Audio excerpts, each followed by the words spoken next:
Cet entretien avec le colonel Jacques Baud dresse un tableau sombre et lucide de la politique étrangère américaine et occidentale au printemps 2026. Entre un sommet Trump-Xi raté faute de préparation sérieuse, une crise iranienne sans issue rationnelle, un Israël militairement épuisé et diplomatiquement isolé et une incapacité structurelle de l'Occident à penser au-delà du court terme, Baud trace les contours d'un monde où l'irrationalité a remplacé la stratégie. Face à des puissances comme la Chine, la Russie et l'Iran qui jouent sur le temps long, l'Occident court à répétition les mêmes erreurs, avec des conséquences de plus en plus difficiles à maîtriser. Quand on regarde la situation au Moyen-Orient, on parle d'une attaque imminente. Les Iraniens sont prêts, et on a vu des dizaines d'avions cargo militaires américains chargés de munitions. Ils ont atterri à Tel Aviv, en Israël. Et, si une nouvelle phase de guerre commence, quel serait l'objectif principal? Parce qu'on a déjà vu ça, avec 2 offensives, en juin 2025 et en février 2026. Alors la question c'est, qu'est-ce qu'ils peuvent faire de plus? Et en quoi cela va-t-il vraiment aider Israël? Parce que selon moi, cette dernière décision de Trump, l'attaque contre l'Iran, c'est le maximum que les États-Unis puissent faire pour Israël. On ne peut pas aller au-delà. Attaquer l'Iran, c'est, vous savez, le but ultime de Benjamin Netanyahou depuis longtemps. Attaquer l'Iran, provoquer son effondrement et installer un nouveau régime en Iran, grand et magnifique.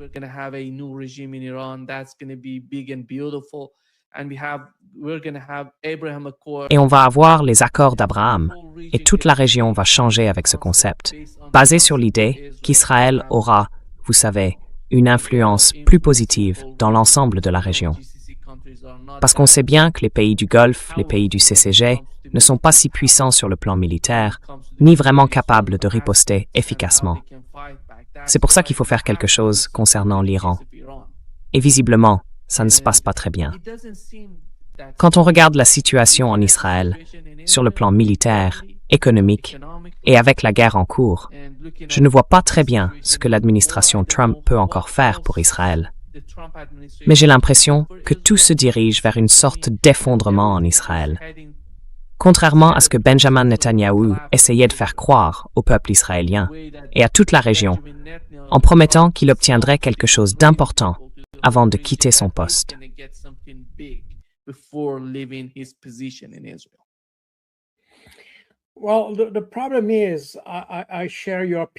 Eh bien, le problème, c'est que je partage votre opinion. Le problème, c'est qu'on raisonne avec un esprit rationnel. Et c'est justement ça, le souci. Quand on parle de ce que les États-Unis et Israël ont lancé contre l'Iran, mais aussi contre le Liban, voire la Palestine et tout le reste, on voit bien que ce n'est pas rationnel. Il n'y a aucune logique dans ce genre de prise de décision. C'est pour ça qu'il est très difficile de prévoir exactement ce qu'ils veulent atteindre et jusqu'où ils sont prêts à aller pour y parvenir. Ils cherchent probablement à provoquer la destruction totale de l'Iran ou quelque chose de ce genre. Mais dans quel but? C'est, vous savez, la même question qu'on aurait pu poser d'ailleurs, pour l'Irak et pour la Syrie aussi.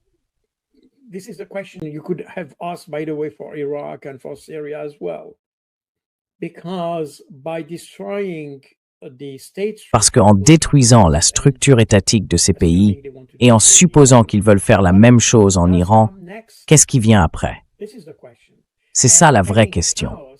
Et le chaos, ce n'est pas un facteur de sécurité. Les vieux problèmes qu'on a depuis 2003 en Irak, puis ensuite en Syrie, c'est pas de la sécurité, c'est du chaos. Et si on part du principe qu'ils veulent faire la même chose en Iran, ce qui d'ailleurs, à mon avis, sera plus difficile à réaliser. Mais admettons qu'ils essaient. Qu'est-ce qu'ils vont vraiment obtenir? Est-ce que la sécurité d'Israël sera renforcée? Est-ce que la sécurité du Golfe Persique sera meilleure? Est-ce que la sécurité des pays du Conseil de coopération du Golfe sera améliorée?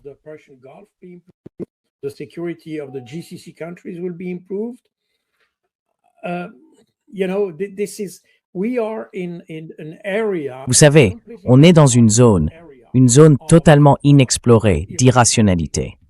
Clairement. Même si vous semblez dire qu'il est impossible d'aller plus loin que ce qu'ils ont déjà fait, Je pense qu'Israël y réfléchit encore, à cette idée d'un engagement total des États-Unis contre l'Iran. Je crois qu'ils ont toujours ça en tête. Et il y a sans doute, aux États-Unis, certaines personnes prêtes à le faire. Si vous écoutez les récentes déclarations de Lindsey Graham, par exemple, on voit bien qu'il n'est pas du tout impressionné par ce qui s'est passé jusqu'ici avec l'Iran. Il affirme que les États-Unis devraient y aller et lancer une invasion terrestre.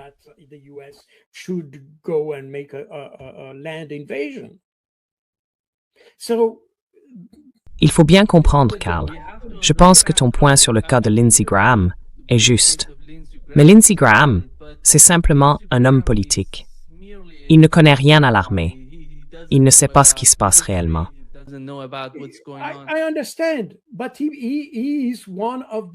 Je comprends, mais c'est justement le genre de type qui peut influencer la prise de décision. Tu vois, et en fait aussi surprenant que ça puisse paraître, parce qu'il n'est que sénateur, donc en gros un législateur.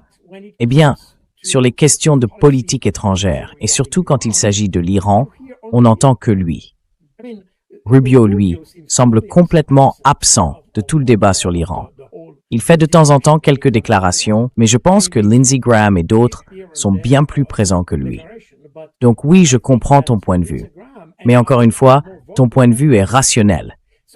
La politique étrangère ne devrait pas être façonnée par des gens comme Lindsey Graham, non seulement à cause de ce qu'il pense, mais aussi à cause de ce qu'il est, parce qu'il n'est tout simplement pas la personne en charge de la politique étrangère. Point final.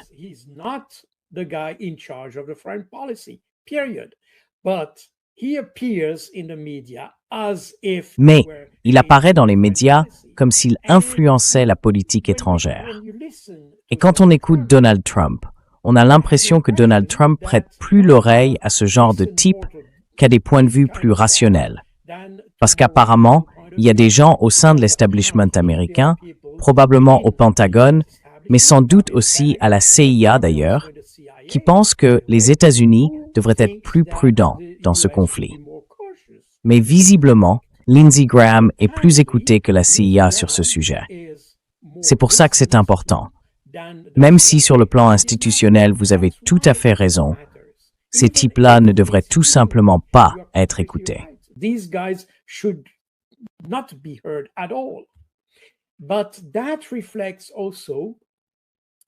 Mais ça montre aussi cette dimension irrationnelle que ces conflits ont toujours.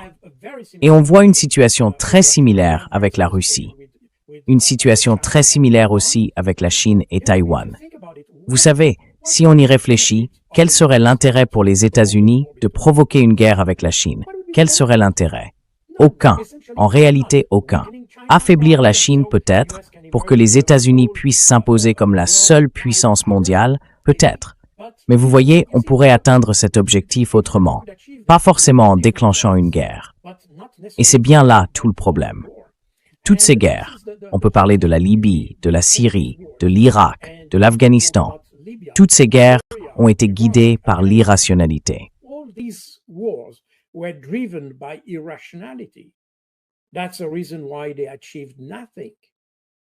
C'est pour ça qu'ils n'ont rien obtenu, parce qu'on pensait pouvoir dominer ces pays très facilement, en quelques jours, que ce serait réglé, et tout ça. Mais ça ne s'est pas passé comme ça. On est exactement dans le même schéma intellectuel. Et il ne faut pas s'attendre à ce que les Israéliens soient plus rationnels que ça. C'est même pire. Quand on écoute Netanyahou et ses ministres, parfois, ça met à l'épreuve l'intelligence des gens. Ça défie le bon sens. Mais eux, ils en sont convaincus. Et quand on regarde ce qui se passe au Liban, par exemple, malgré le cessez-le-feu, ou le soi-disant cessez-le-feu, rien n'a changé. Les Israéliens continuent de bombarder des civils, comme ils l'ont fait à Gaza.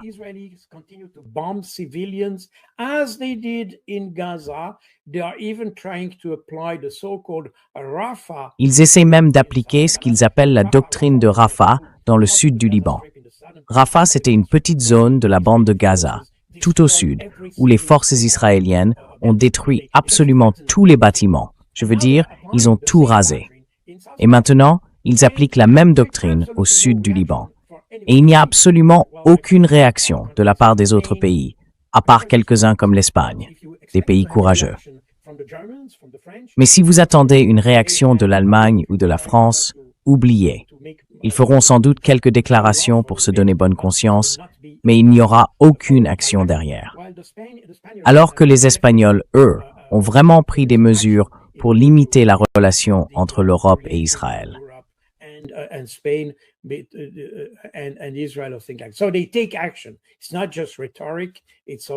Donc ils passent à l'action. Ce n'est pas juste de la rhétorique, c'est aussi des actes. Mais en réalité, il n'y a que quelques pays dans le monde qui ont réagi à ça. La plupart ont laissé faire. Alors oui, il y a une dimension irrationnelle très forte dans tout ça. Mais on ne voit pas de rupture, rien qui puisse freiner la mentalité ou les intentions occidentales vis-à-vis de l'Iran. Et c'est bien là le problème. On est pris entre deux extrêmes. D'un côté, toi, moi et d'autres, on a cette approche rationnelle, en se disant que finalement, la meilleure chose que Trump pourrait faire à ce stade, ce serait de déclarer une sorte de victoire, en disant qu'ils ont empêché 10 pétroliers d'entrer dans le détroit d'Ormuz. Et il dirait, voilà, c'est notre victoire.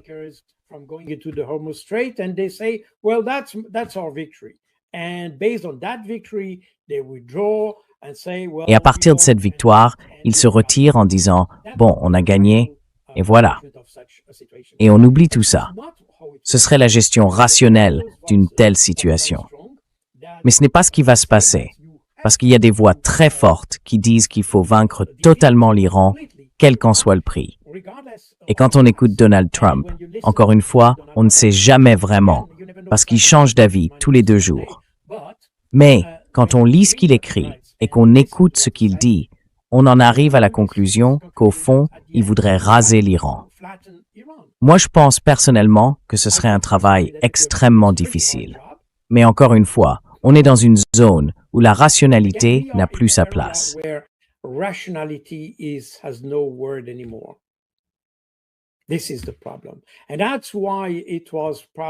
C'est bien là le problème.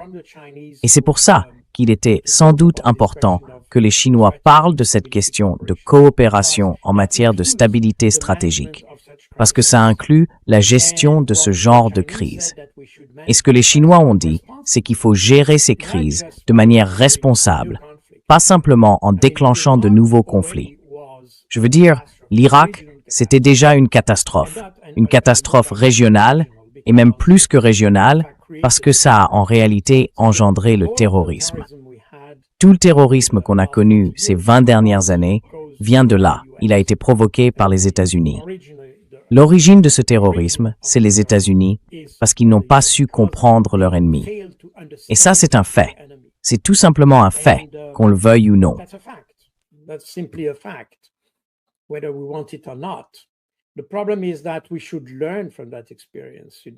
Le problème, c'est qu'on devrait tirer les leçons de cette expérience aujourd'hui et se demander, est-ce qu'on veut faire la même chose avec l'Iran? Vous voyez, vous avez maintenant, comme vous l'avez mentionné, les pays du Conseil de coopération du Golfe.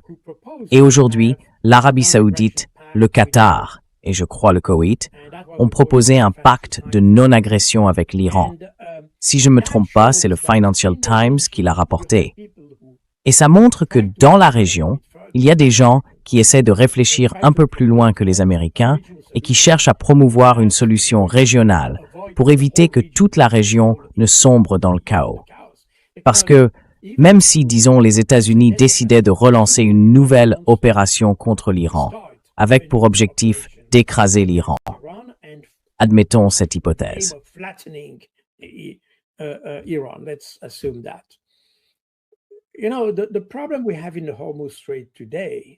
Vous savez, le problème qu'on a aujourd'hui dans le détroit d'Ormuz serait multiplié par 10, voire par 100, dans une telle situation.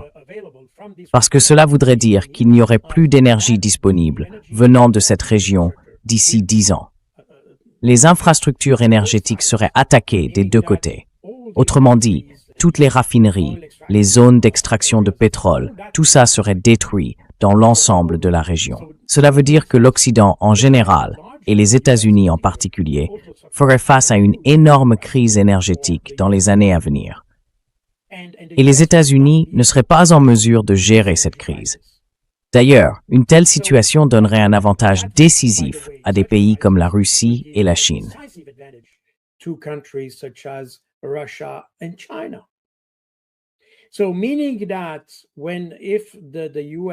Autrement dit, si les États-Unis décident de lancer une nouvelle opération contre l'Iran, ils vont encore aggraver leur propre déséquilibre stratégique. Cela renforcerait la relation entre la Chine et la Russie, et donc accentuerait ce que l'Occident a lui-même provoqué depuis 2022. Cette coopération de plus en plus étroite entre la Chine et la Russie.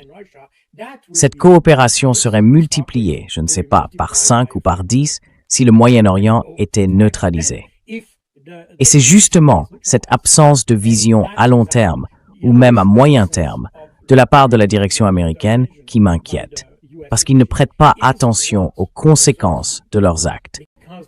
C'est exactement ce qu'on a vu avec l'Irak.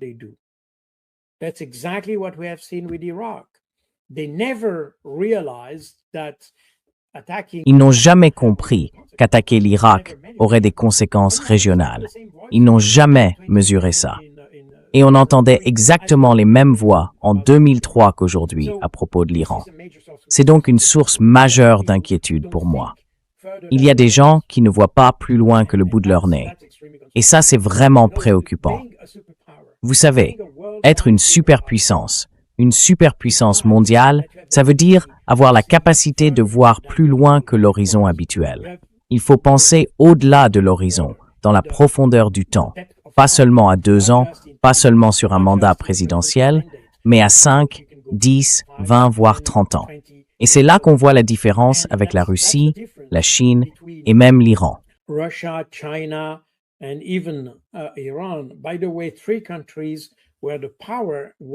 D'ailleurs, dans 3 pays où le pouvoir est resté en place très longtemps, on a des dirigeants qui voient très loin. Ça veut dire que quand ils prennent une décision, ils peuvent la prendre, non pas seulement pour l'année prochaine ou les 6 prochains mois, ni même pour la prochaine élection, mais pour les 10 ou 15 années à venir. Et ça donne une vraie profondeur stratégique, pas seulement sur le plan militaire, mais aussi dans la planification. Et c'est là qu'on voit le contraste. C'est l'une des faiblesses de nos démocraties. On change de gouvernement tous les 4 ans, ou quelque chose comme ça. Du coup, quand on veut planifier, c'est très difficile d'avoir une vision à long terme, parce qu'on ne sait jamais si celui qui viendra après poursuivra ce qu'on a commencé.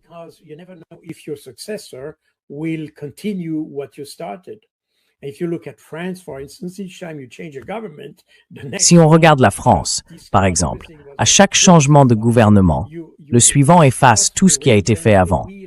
Du coup, on repart de zéro. On réinvente la roue à chaque président, plus ou moins. Ça veut dire qu'il est très difficile d'avoir une planification à long terme, et donc une vraie stratégie. Alors que dans les pays où il existe une vision à long terme, on peut se le permettre. C'est exactement ce qu'on voit en Chine. Et c'est là la faiblesse des États-Unis, surtout avec Trump, parce qu'il n'a même pas une vision à 2 ou 4 ans. Sa vision, c'est celle de demain. Demain, il change d'avis, le lendemain, il revient dessus, et ça repart dans un sens, puis dans l'autre. Alors comment peut-on avoir une stratégie cohérente si on n'est même pas capable d'ajuster sa tactique d'heure en heure?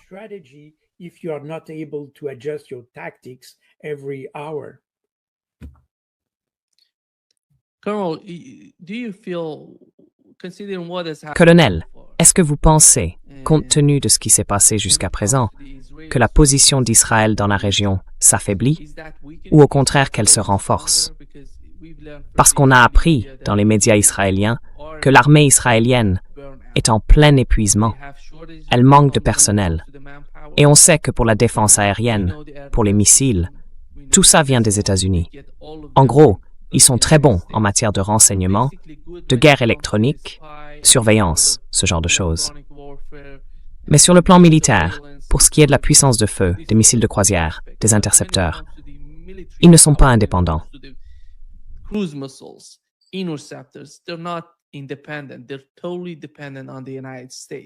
Ils dépendent totalement des États-Unis.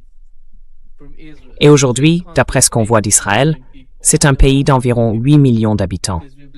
Je ne sais pas exactement combien, parce qu'on a appris depuis le début de la guerre que je ne sais pas, 500 000 ou peut-être 1 million de personnes ont quitté Israël à cause de la situation là-bas. Beaucoup doivent vivre dans leur sous-sol ou carrément quitter le pays. C'est ça le problème. Et concernant le conflit entre Israël et le Liban, beaucoup disent qu'Israël bombarde, comme on vient de le mentionner, bombarde les villes, selon la doctrine Rafah.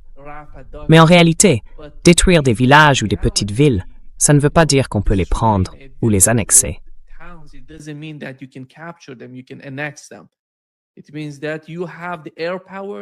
Ça veut dire qu'ils ont la puissance aérienne pour détruire les villes et les villages.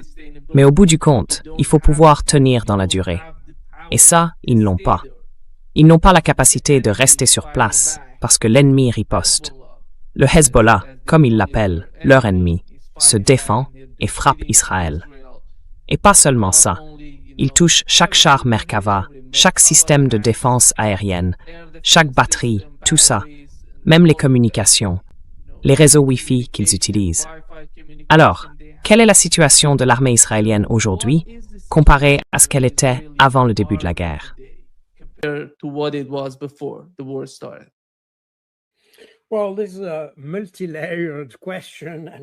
Eh bien, c'est une question à plusieurs niveaux, et la réponse l'est aussi.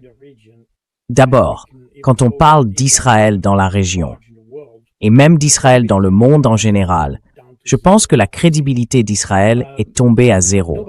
Personne n'a vraiment confiance en Israël aujourd'hui.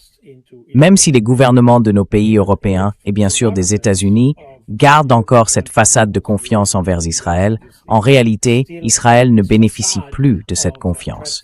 C'est d'ailleurs pour ça qu'ils dépensent énormément d'argent en relations publiques, parce qu'ils ont perdu tout le crédit qu'ils avaient, disons, après la Seconde Guerre mondiale. À l'époque, il y avait beaucoup de compassion partout dans le monde pour ce peuple. Mais aujourd'hui, cette compassion a complètement disparu. Les gens comprennent que la Shoah, c'est du passé. C'est de l'histoire ancienne.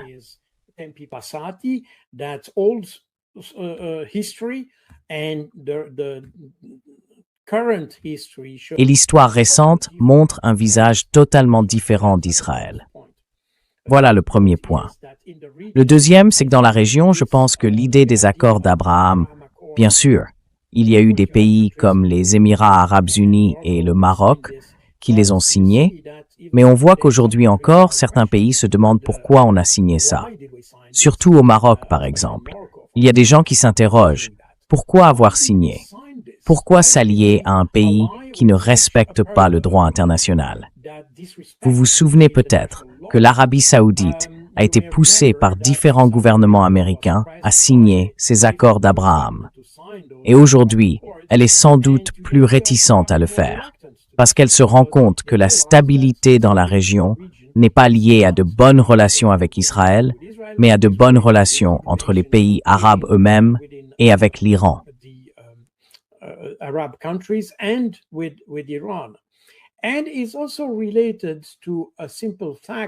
Et c'est aussi lié à un fait très simple. Les États arabes doivent être indépendants en matière de défense et de sécurité. On ne peut pas simplement confier sa sécurité à un allié d'Israël. Et c'est, je pense, l'une des grandes leçons de cette opération de fureur épique contre l'Iran.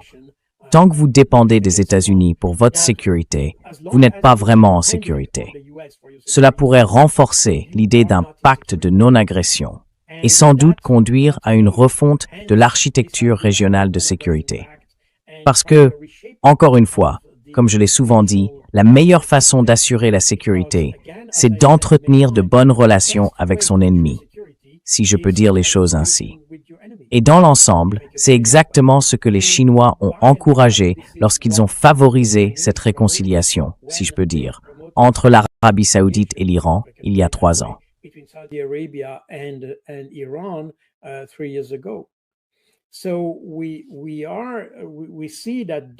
On voit donc que ceux qui favorisent la stabilité, ce ne sont pas les États-Unis, mais plutôt ceux qui ne se contentent pas de signer des accords et qui sont capables ensuite de leur donner du contenu en soutenant le développement, la technologie et d'autres domaines de ce type.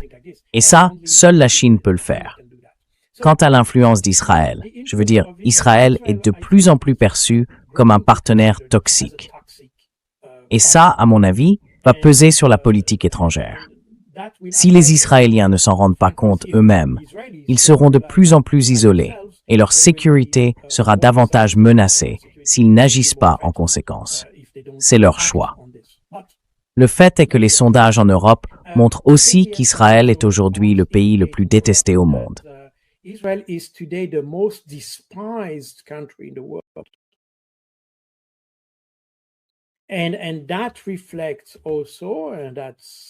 ça reflète aussi, et c'est triste à dire, mais c'est une réalité malheureuse qui se traduit par des actes antisémites ou par une montée de l'antisémitisme contre les Juifs partout dans le monde, surtout en Europe.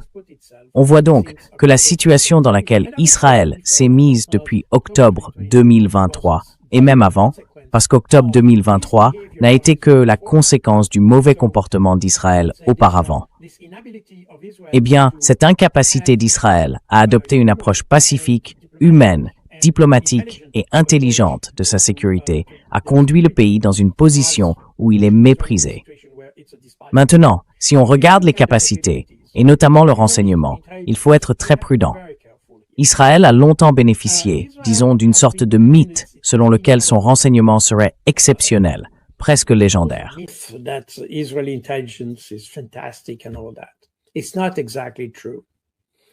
Ce n'est pas tout à fait vrai. Israël est très fort parce qu'il peut compter sur le soutien de la diaspora.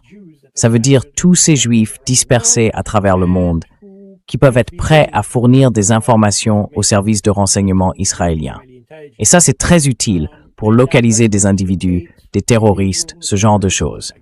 C'est aussi d'une certaine façon utile pour éliminer ces personnes omithmas. Et c'est de là que vient la réputation du renseignement israélien. Mais quand on parle du vrai travail du renseignement, tuer des gens, ça n'a rien à voir avec le renseignement. Tuer des gens, c'est tuer des gens. Point. Le mot intelligence, à l'origine, vient du latin intelligere, qui veut dire comprendre. Et le renseignement, c'est ça. C'est comprendre le monde dans lequel on vit. C'est comprendre son ennemi.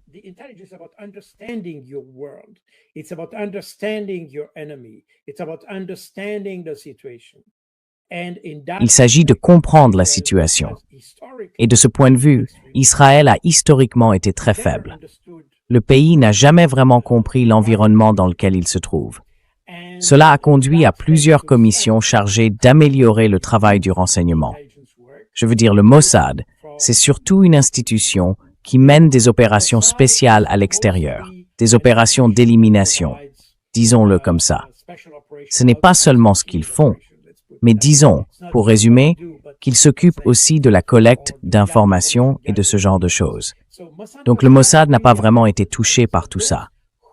Mais ceux qui sont responsables de comprendre réellement la situation et de la traduire en puissance militaire, c'est l'Aman. Et l'Aman, c'est le renseignement militaire. Ce sont eux qui sont censés évaluer la situation stratégique et militaire d'Israël.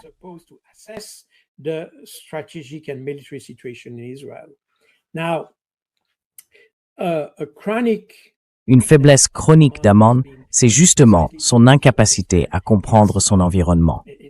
Le problème, c'est qu'en Israël, comme dans des pays très marqués idéologiquement ou culturellement, et d'ailleurs c'est exactement la même chose dans les pays baltes ou en Pologne, on le voit aussi, eh bien on retrouve ce même biais. Je le sais, parce que j'ai lu certains de leurs rapports. Donc je peux dire qu'ils sont tellement biaisés qu'ils ne comprennent la situation qu'à travers leurs propres filtres. Et c'est là que tout devient complètement faux. C'est pour ça qu'un service de renseignement doit être aussi indépendant que possible, sans être influencé par les politiques. Sinon, ça tourne très mal. Mais quand les biais culturels, politiques ou religieux sont trop forts, alors toute la prise de décision s'effondre.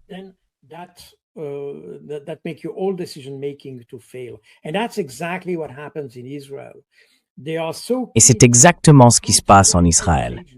Ils tiennent tellement à recruter leurs agents de renseignement parmi des personnes profondément sionistes qu'ils finissent par voir le monde à travers ce prisme-là.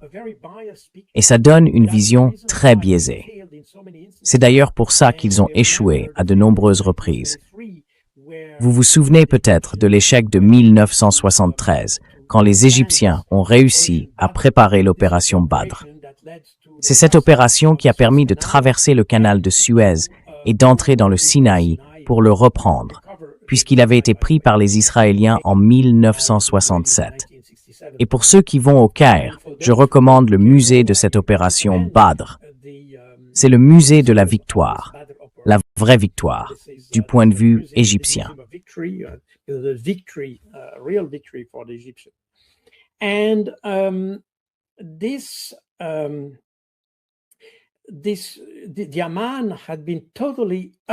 L'Aman à l'époque avait été totalement incapable d'identifier tous les préparatifs pour la traversée du canal de Suez, qui était une opération énorme. On peut presque comparer ça à, enfin, pas exactement, mais pour les Égyptiens, c'était aussi important que le débarquement de Normandie en juin 1944.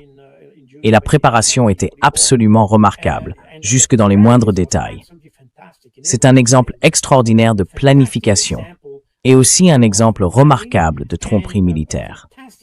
Mais quoi qu'il en soit, l'Aman n'a pas su le détecter. Et la même chose s'est produite en 2006, quand Israël est entré au Liban. Il n'avait pas réussi à évaluer les capacités du Hezbollah.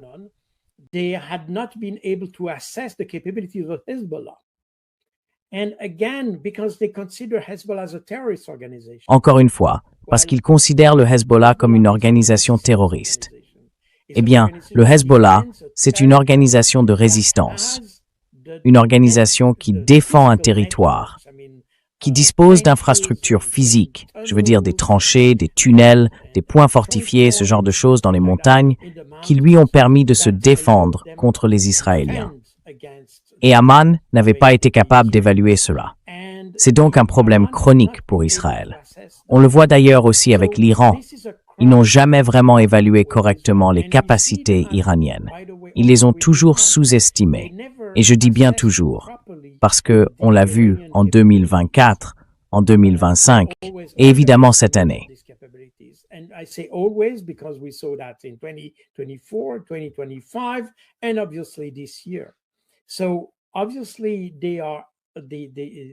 Évidemment, ce sont les Israéliens, parce que par le passé, ils étaient confrontés à des groupes palestiniens ou à des organisations du même type qui n'avaient pas d'équipement sophistiqué, pas de matériel très puissant.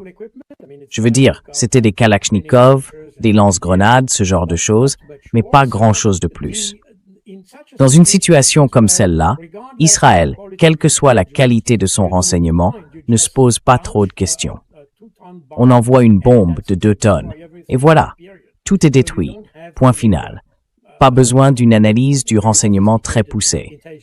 Mais avec l'Iran, la situation a changé, parce qu'ils affrontent plus ou moins un adversaire de même niveau. Et ça donne à l'évaluation du renseignement une importance complètement différente. Et c'est là une faiblesse d'Israël.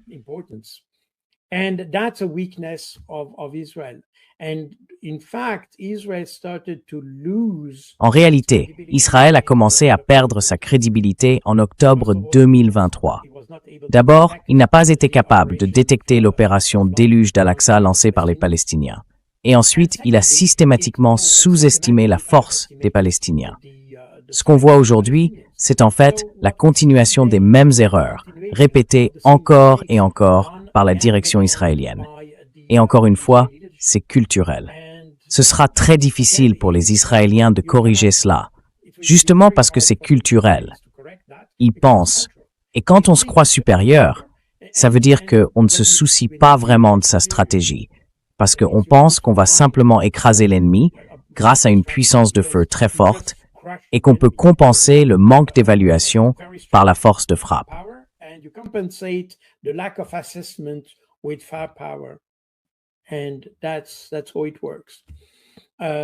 Et c'est comme ça que ça fonctionne. Ou du moins, c'est comme ça qu'on...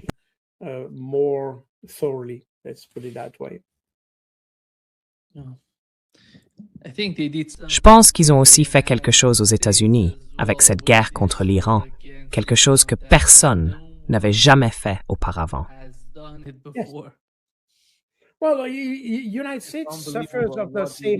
Eh bien, les États-Unis souffrent du même problème. C'était la même chose. Je veux dire, je pense que le renseignement américain était bien meilleur pendant la guerre du Vietnam ou pendant la Seconde Guerre mondiale que ce qu'il a été en Irak ou en Afghanistan. Parce que le problème, c'est qu'au Vietnam, on pouvait encore en discuter, mais surtout pendant la Seconde Guerre mondiale, ils affrontaient des adversaires de même niveau. L'armée allemande, par exemple, était très forte, très puissante. Les Alliés aussi avaient des armées très solides. Et à partir de là, quand on veut prendre l'avantage, il faut étudier son ennemi avec beaucoup d'attention. Mais quand l'écart est plus grand, quand on a en face une armée très faible, un ennemi apparemment faible, et qu'on est soi-même très fort, surtout en termes de puissance de feu, alors on a tendance à négliger l'importance du renseignement.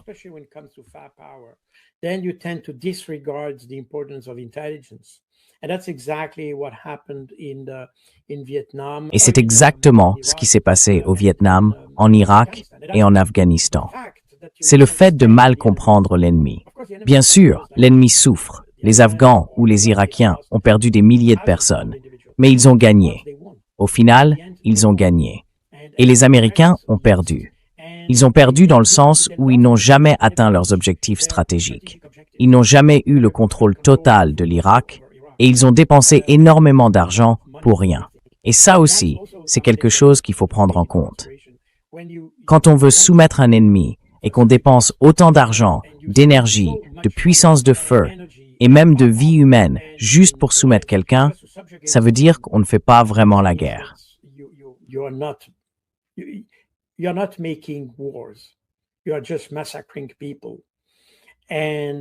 Vous êtes en train de massacrer des gens. Et ça, c'est pas la guerre. Il faut avoir une approche équilibrée. L'idée, c'est de réduire au maximum ses coûts. C'est ça la bonne stratégie d'un général, celle qui minimise les coûts. Mais là, on fait exactement l'inverse. On les maximise des deux côtés, et pour rien.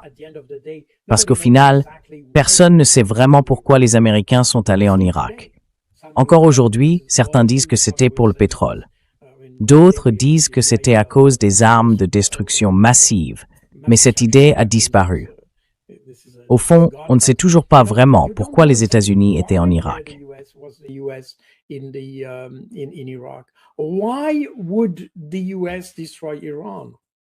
Pourquoi les États-Unis voudraient-ils détruire l'Iran?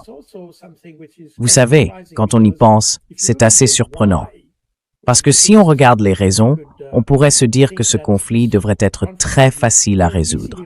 Je veux dire, la bombe nucléaire, qui d'ailleurs n'a même pas été mentionnée dans le communiqué avec la Chine, l'Iran a déclaré qu'il n'en voulait pas. Alors pourquoi faudrait-il déclencher une guerre pour ça, puisque les Iraniens ont déjà dit et que les services de renseignement américains ont confirmé qu'ils n'en ont pas et n'ont pas l'intention d'en avoir? Vous voyez? Alors, pourquoi faisons-nous la guerre?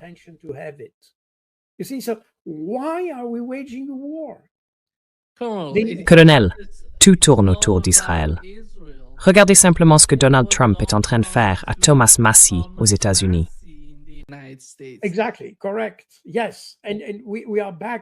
Exactement. C'est ça. Oui. Et on en revient toujours là. Mais même si on prend cette direction et qu'on dit d'accord, c'est pour Israël, quelle est la logique d'Israël? Vous voyez, il n'y en a pas non plus, parce qu'on retrouve exactement la même rhétorique. En gros, Trump reprend la rhétorique de Netanyahou, la bombe nucléaire et tout le reste. Mais encore une fois, on retombe sur le même argument. Donc cet argument ne tient absolument pas. Et on revient à ce que je disais tout à l'heure. Le vrai problème avec ce genre de conflit, c'est qu'il repose sur l'irrationalité.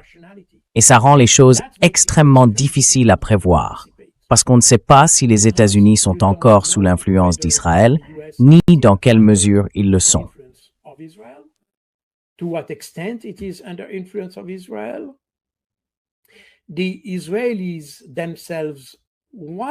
Les Israéliens eux-mêmes, qu'est-ce qu'ils veulent vraiment atteindre? Personne ne le sait. Enfin, on sait ce qu'ils veulent faire avec les Palestiniens. Ils veulent les exterminer. Ils l'ont dit tellement de fois. ce n'est pas une invention. Ils veulent faire la même chose au Liban, mais ils ne peuvent pas exterminer tout le Moyen-Orient. Donc à un moment, ça doit s'arrêter. Et d'un point de vue légal, il faut aussi qu'il y ait un moment où la communauté internationale dise « stop ». Rappelez-vous que jusqu'à présent, si on regarde les résolutions de l'ONU, il n'y a pas un seul mètre carré d'Israël qui était, disons, légalement acquis par Israël. Pas un seul mètre carré. Réfléchissez à ça. Jusqu'à quel point la communauté internationale va-t-elle continuer à nier cette réalité? Will deny this reality. There must be a point where the international community says stop. Il faut bien qu'à un moment, la communauté internationale dise stop. Et si Israël ne s'arrête pas, il faut prendre des mesures. Le problème, bien sûr, c'est que les États-Unis sont trop puissants pour qu'on puisse les arrêter eux-mêmes. C'est pour ça qu'Israël agit sous le parapluie américain. Et tout le problème est là. C'est d'ailleurs pour cette raison que j'ai dit que, si j'étais un stratège chinois, j'aurais déjà mis les États-Unis à genoux sur le plan économique. Parce qu'il est très facile d'asphyxier les États-Unis. On le voit aujourd'hui d'ailleurs, avec les terres rares, les minerais stratégiques, l'énergie. Il y a beaucoup de points sensibles aux États-Unis en ce moment, y compris la dette et la finance, qui sont des points faibles. Donc ce serait très facile de les faire tomber. Et je pense que ce serait la clé d'une plus grande stabilité. And that would be the key to more stability, I think. Because the problem is that if you had Le problème, c'est que si les États-Unis avaient des dirigeants vraiment raisonnables, des gens qui comprennent que leur pays peut apporter autre chose au monde que la guerre et la destruction, alors tout irait bien. Mais quand ce sont des fous qui commencent à prendre des décisions, les États-Unis deviennent imprévisibles, et la situation mondiale aussi. Et ça, probablement que la Chine ne veut pas le faire. Évidemment, elle ne veut pas, parce que ça aurait des conséquences très graves sur l'économie mondiale. Mais si on veut retrouver une certaine stabilité, ou une situation où il n'y a pas une superpuissance tellement forte qu'elle domine toutes les autres, il faudrait mettre les États-Unis à genoux, puis tout recommencer à zéro. En quelque sorte un reset géopolitique, si on veut. A geopolitical reset, if you want. And that would be Et ça, ce serait une possibilité que les Chinois pourraient envisager. C'est la seule puissance qui en aurait vraiment la capacité. Mais encore une fois, ils sont trop sages pour le faire. Et c'est pour cette raison que ça n'arrivera pas. Pourtant, ce serait la seule façon de ramener un peu de bon sens. Parce que sans les États-Unis, Israël serait plus prudent et serait obligé d'entretenir de bonnes relations avec ses voisins. Le problème, c'est que, encore une fois, les États-Unis sont derrière eux et que les Européens n'ont pas le courage de favoriser une vraie relation entre Israël et ses voisins. Israël pose un problème à tout le Moyen-Orient. C'est un problème central, clairement, parce qu'ils ont, encore une fois, une idéologie d'expansion.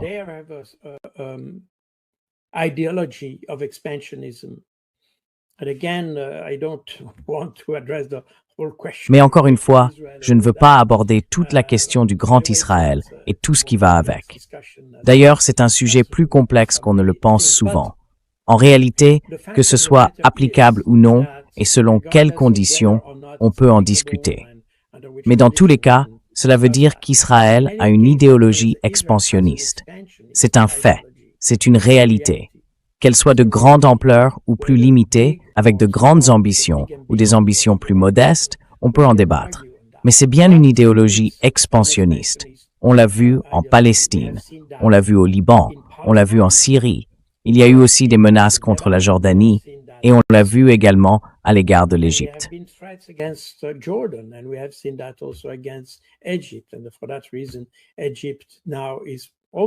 Et pour cette raison, l'Égypte se prépare maintenant aussi à une possible intervention israélienne. Cette intervention pourrait avoir pour objectif de repousser les Palestiniens sur le territoire égyptien. Mais encore une fois, c'est un autre sujet. C'est une question de planification à laquelle les Égyptiens font preuve là encore de prudence. Quoi qu'il en soit, le fond du problème, c'est qu'il n'y a qu'un seul pays au Moyen-Orient qui est une idéologie expansionniste et dont les ambitions expansionnistes sont soutenues par les États-Unis. Et ça, c'est extrêmement dangereux. Si nous avions été plus intelligents, plus raisonnables, plus prudents, disons plus stratégiques aux États-Unis, je pense que nous n'aurions pas le chaos que nous connaissons aujourd'hui. Voilà où nous en sommes. Cette interview du colonel Jacques Beau, enregistrée le 18 mai 2026, offre une analyse à la fois vaste et profondément critique de la politique étrangère occidentale et américaine en particulier, à travers plusieurs crises imbriquées. Le sommet Trump-Xi en Chine, le conflit en cours impliquant l'Iran et le détroit d'Ormuz, la détérioration militaire et réputationnelle d'Israël et le dysfonctionnement structurel plus large d'une gouvernance démocratique prisonnière du court terme, confrontée à des adversaires qui opèrent sur des échelles de temps stratégiques générationnelles. Ce qui ressort de l'entretien n'est pas simplement un commentaire géopolitique, mais une mise en accusation philosophique cohérente d'une prise de décision irrationnelle travestie en stratégie, assortie d'un pronostic alarmant pour un monde de plus en plus façonné par les conséquences de cette irrationalité. La discussion s'ouvre sur la visite de Trump en Chine, que Baud contextualise immédiatement comme une mission fondamentalement mal conçue dès le départ. Initialement prévue pour la fin mars 2026, cette visite avait été pensée avant tout pour traiter des tensions commerciales entre les deux plus grandes économies mondiales. La composition même de la délégation américaine trahissait cette intention, dominée par des hommes d'affaires et des financiers plutôt que par des stratèges ou des diplomates. Elle signalait que la préoccupation principale de Washington était le gain transactionnel plutôt que l'architecture géopolitique.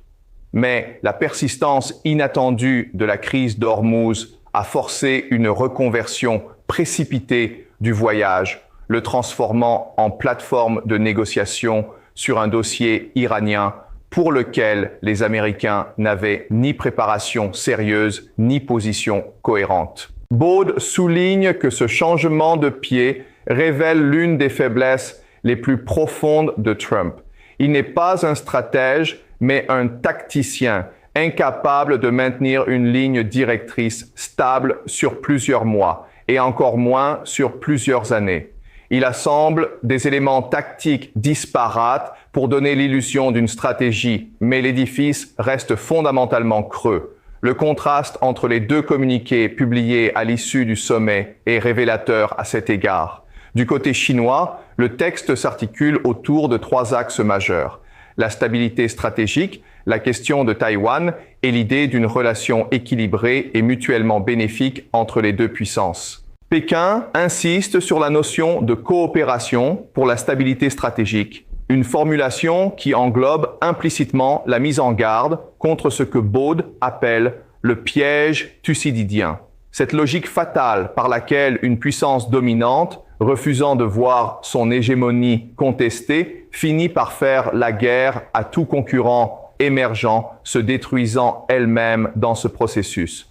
Du côté américain, en revanche, le communiqué se résume à une liste de gains commerciaux potentiels, de concessions agricoles et de points techniques d'accès au marché. Taïwan n'y est pas mentionné, le détroit d'Ormuz y apparaît, mais sans que les questions de fond soulevées par la Chine soient abordées. Cette asymétrie des deux textes est particulièrement éloquente. Elle ne reflète pas simplement des priorités différentes, mais deux niveaux de maturité stratégique radicalement inégaux. Les Chinois avaient un message clair à faire passer et ils l'ont fait passer. Les Américains voulaient des avantages ponctuels et ils sont repartis les mains presque vides. Baud en conclut que ce sommet, loin d'être un succès diplomatique pour Washington, a davantage profité à Pékin qui a su imposer ses termes conceptuels à la discussion sans jamais perdre de vue ses priorités fondamentales. Sur la question iranienne, l'analyse de Baud est particulièrement incisive. Il rappelle un fait souvent occulté dans les médias occidentaux. Ce ne sont pas les Iraniens qui ont fermé le détroit d'Ormuz, mais les États-Unis eux-mêmes qui ont imposé un blocus. L'Iran a certes exercé un certain contrôle sur le trafic maritime, mais sans l'interrompre complètement. La Chine, qui bénéficiait de certains privilèges de passage pour ses pétroliers, le sait parfaitement. Et c'est précisément pourquoi elle a demandé aux États-Unis de lever le blocus plutôt qu'à l'Iran d'ouvrir le détroit. Ce renversement de perspective est fondamental. Il place la responsabilité de la crise là où elle se trouve réellement, c'est-à-dire du côté américano-israélien et non du côté iranien. Baude souligne également que la dépendance énergétique de la Chine vis-à-vis du détroit d'Ormuz est souvent surestimée. Environ 85% de l'énergie consommée par la Chine est produite sur son propre territoire et une large partie de ses importations provient de Russie. Le détroit représente donc une préoccupation stratégique réelle, mais non une urgence existentielle pour Pékin, ce qui explique la relative sérénité du ton chinois dans les discussions.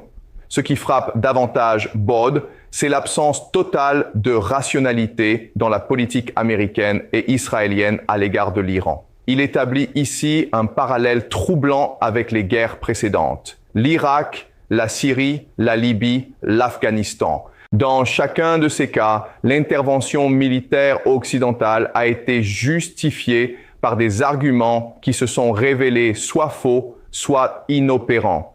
Et dans chacun de ces cas, le résultat a été le chaos plutôt que la stabilité. Pire encore, ce chaos a engendré des conséquences que personne n'avait anticipées ni voulu assumer. La montée du terrorisme, les vagues migratoires massives vers l'Europe, la déstabilisation du Sahel après la destruction de la Libye et la prolifération de groupes armés incontrôlables dans des espaces étatiques effondrés. Si l'on applique ce schéma à l'Iran, les conséquences potentielles seraient incomparablement plus graves. Contrairement à l'Irak ou à la Syrie, l'Iran est une puissance régionale majeure disposant de capacités militaires sophistiquées, d'une profondeur stratégique considérable et d'un réseau d'alliés et de proxys s'étendant de l'Irak au Liban en passant par le Yémen. Une tentative de destruction de l'État iranien ne produirait pas un changement de régime propre et maîtrisé, mais une explosion régionale dont les retombées affecteraient l'ensemble du Moyen-Orient, l'approvisionnement énergétique mondial et en définitive les économies occidentales elles-mêmes. Baude note avec une ironie amère que pareille catastrophe renforcerait précisément les puissances que Washington cherche à contenir. La Chine et la Russie sortiraient renforcées d'un Moyen-Orient en flammes, tandis que les États-Unis s'infligeraient eux-mêmes une blessure stratégique, peut-être irréparable. La question de la crédibilité et des capacités militaires d'Israël occupe une place importante dans l'entretien. Baude dresse un tableau nuancé mais sévère. Sur le plan du renseignement d'abord, il démonte le mythe d'une intelligence israélienne infaillible. La réputation du Mossad repose largement sur ses capacités opérationnelles, élimination ciblée, collecte d'informations via la diaspora juive mondiale, mais non sur ce qui constitue le cœur du travail de renseignement, à savoir la compréhension profonde de l'environnement stratégique et de l'adversaire. Amman, le renseignement militaire israélien, souffre d'un biais culturel et idéologique chronique qui fausse systématiquement ses évaluations. En percevant l'ennemi à travers le prisme du sionisme et d'un sentiment de supériorité civilisationnelle, les analystes israéliens ont régulièrement sous-estimé leurs adversaires. Les Égyptiens en 1973, le Hezbollah en 2006, le Hamas en octobre 2023 et aujourd'hui l'Iran. Baude rappelle que cette erreur de perception n'est pas un accident, mais une constante structurelle liée au fait qu'Israël a longtemps affronté des adversaires dont les moyens militaires étaient si limités qu'une évaluation fine n'était pas nécessaire. 2 tonnes de bombes suffisaient à régler le problème. Mais face à un adversaire disposant de missiles de croisière, de drones sophistiqués, de systèmes de défense aérienne performants et d'une industrie de défense autonome, cette approche ne fonctionne plus. L'Iran n'est pas Gaza. Sur le plan militaire et économique, la situation d'Israël est décrite comme préoccupante. L'armée est épuisée, à court de personnel, dépendante des États-Unis pour ses munitions, ses intercepteurs et ses missiles de croisière. Le coût humain, économique et social de plusieurs années de guerre sur plusieurs fronts simultanés commence à se faire sentir de manière irréversible. Des centaines de milliers d'Israéliens ont quitté le pays ou vivent dans des abris. La population civile supporte un niveau de pression rarement vu dans l'histoire récente d'Israël. Et surtout, la légitimité internationale du pays s'est effondrée. Les sondages européens placent Israël en tête des nations les plus mal perçues dans le monde. Cette délégitimation massive a des effets concrets. Elle complique les relations diplomatiques, renforce les appels à des sanctions, alimente les procédures judiciaires internationales et contribue paradoxalement à la montée de l'antisémitisme en Europe, un phénomène que Baud dénonce mais qui illustre les effets pervers de la politique israélienne sur les communautés juives de la diaspora. L'un des fils conducteurs les plus profonds de l'entretien est la question du temps, ou plutôt de l'incapacité occidentale à penser dans la durée. Baud oppose systématiquement la vision à long terme des dirigeants chinois, russes et même iraniens à la myopie structurelle des démocraties libérales dont les horizons de planification ne dépassent guère le prochain cycle électoral.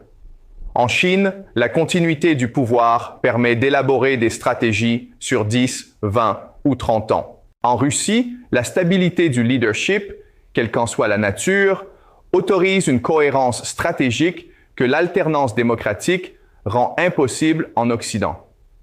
En France, chaque nouveau président efface le travail de son prédécesseur et recommence de zéro.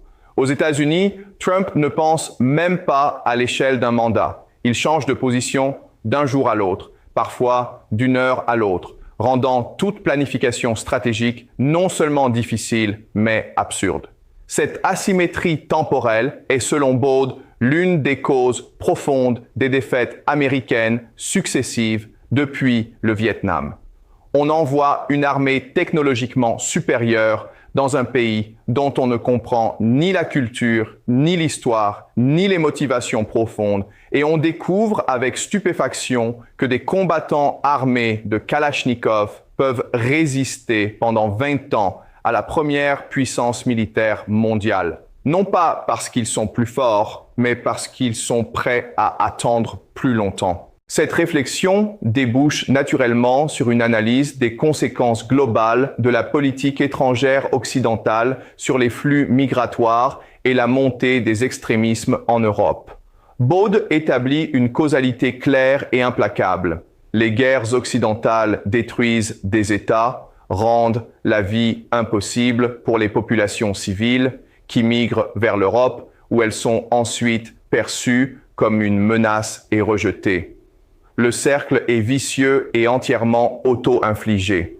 Si l'Occident n'était pas intervenu en Syrie, en Irak, en Libye, en Afghanistan, une grande partie des crises migratoires et des tensions identitaires qui déchirent aujourd'hui les sociétés européennes n'existeraient tout simplement pas. Mais personne ne veut assumer cette responsabilité, préférant attribuer les problèmes à la nature supposément incompatible de l'islam avec les valeurs européennes plutôt qu'aux guerres qui ont détruit les sociétés d'origine de ces migrants. Cette incapacité collective à établir les bonnes causalités est pour Baud le signe d'un dysfonctionnement intellectuel et moral profond, qui condamne l'Occident à reproduire indéfiniment les mêmes erreurs. En conclusion, ce que l'entretien avec le colonel Baud dessine en creux, c'est le portrait d'un Occident en déclin stratégique accéléré, non pas faute de moyens matériels, mais faute de lucidité, de cohérence et de capacité à apprendre de ses erreurs.